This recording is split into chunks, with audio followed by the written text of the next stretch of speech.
Hi, my name is Addie Gao, and this is my video assignment recording for assignment 1 for FST 104.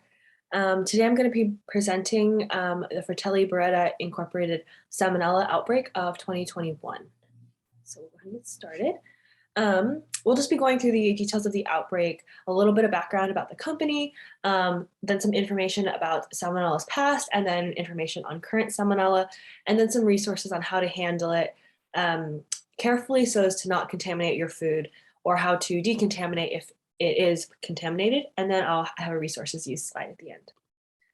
So some details on the outbreak.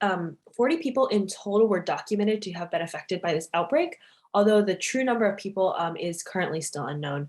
The CDC does estimate that probably many more than 40 people were affected. 14 of those 40 people were infected with Salmonella infectitis, and 26 of those people were infected with Salmonella typhimurium, which is the much more common cause of foodborne illness within the Salmonella family. So out of the 40 people, 51% were male and 49% were female, and the age range for this outbreak was 1 to 91 years old. The outbreak spanned 17 different states, and the steps taken by the CDC and the company was to recall 862,000 products of uncured antipasto. Although the CDC did also recommend that any products by this company with the best use by date of February 11th, 2022 to also not be consumed. So if you go to the store and find those, don't eat them, throw them away. The outbreak occurred between May 9th, 2021 and August 16th, 2021, and was officially declared over on October 26th, 2021. 12 people were hospitalized and there were no deaths. So a little bit about the Fratelli Beretta company. It was founded in 1812, and it's focused on Italian meats. If you look very carefully, it's a lot of processed foods, so they're not natural at all, and they have to be handled and cured. So keep that in mind for future notes about Salmonella in particular. But that's a little bit about the company. And then a little bit about Salmonella's history. It was discovered by Carl Joseph Edberth in 1879, and he discovered that it was in the abdominal lymph nodes and spleen, and later that was confirmed by Robert Koch. However, Salmonella is named, as we discussed in class, after Dr. Daniel Salmon, who was the first DMV in the US, and he discovered that Salmonella caused hog cholera. And so this bacteria was named after him. So a little bit about Salmonella. It is a type of bacteria. It's in the phylum Proteobacteria. It's in the class Gamma Proteobacteria, the order Enterobacterales, in the family Entobacteriaceae.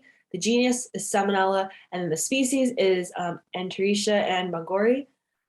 Again, as discussed in class, Bangori is more applicable and found in cold-blooded animals, so it's not particularly impactful here. So we will be looking at the Enteretia species.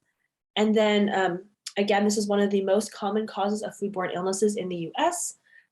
Once ingested, it replicates intracellularly in epithelial cells, which induces cell death, thus activating the immune system twice over. The active cell death activates the immune system, as well as antigen recognition for Salmonella. So that's where you get the response that we see as foodborne illness. It is a zoonotic pathogen, so you can find it in animal products such as beef, chicken, both the meat and the eggs, pork, and then processed foods as well. So it has been documented to be found in nuts and processed fruits, but for the most part, it is just found in zoonotic sources. And then the resulting disease is the inflammatory diarrhea and gastroenteritis, like we talked about. Typically, the symptoms are fever, watery stool with or without neutrophils, and then stomach cramps. It can get worse, but that's not typical here in the US. So then, according to the CDC, steps you can take to make sure that your food is not going to be affected, or if it is contaminated, to decontaminate it. is just to clean your food and your surroundings properly. So washing your hands, your cookware and surfaces in your kitchen are all very important. And then I learned that you're not supposed to wash your raw eggs, meats, or chicken, or other known foods that can transmit salmonella, because if you wash it, the salmonella is taken off of your meat onto your kitchen sink, onto your counters, and you don't typically wipe those down in between, sections of a meal that you're preparing, right? So it's better just to take the food and put it directly into the vesicle at which you're going to be cooking it in. Keep foods that you're cooking apart. So especially if you're going to cut up some raw vegetables to go with the meat, don't use the same cutting board, don't use the same knife. The best method is to definitely just cook the food properly as according to instruction. And then storing food properly, if you are going to be revisiting it, is going to be very important, whether it's cooked or not, but just making sure you're following directions. And then here is a list of references. Thank you so much for listening to my video presentation. Have a good rest of your day.